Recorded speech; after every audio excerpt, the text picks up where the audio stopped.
Ce genre de conférence est extrêmement important parce qu'on amène des gens de l'ensemble du bassin atlantique. C'est une excellente occasion de créer des réseaux, mais surtout de montrer que le Maroc s'intéresse au développement de la région et de montrer les idées et de faire passer les idées du Maroc et d'écouter aussi ce que les gens ont à dire sur les thèmes que nous avons abordés.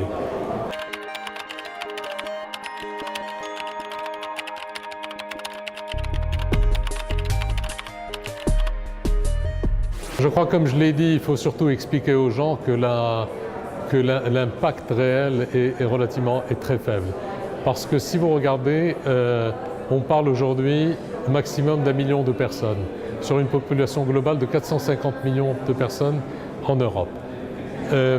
Entre les deux guerres, après la Deuxième Guerre mondiale, il y a eu des dizaines de millions de personnes qui ont été déplacées, qui ont été intégrées sans difficulté.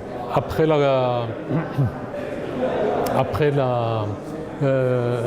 réunification de l'Allemagne, bien sûr ça a pris du temps, ça a coûté cher, mais les gens ont été intégrés.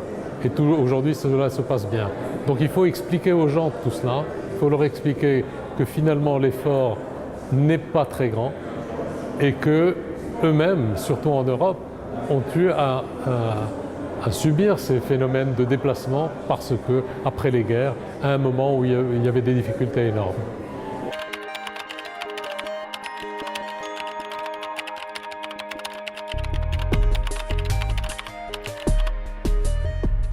Je crois que l'Allemagne est en train de montrer ce qu'elle peut faire.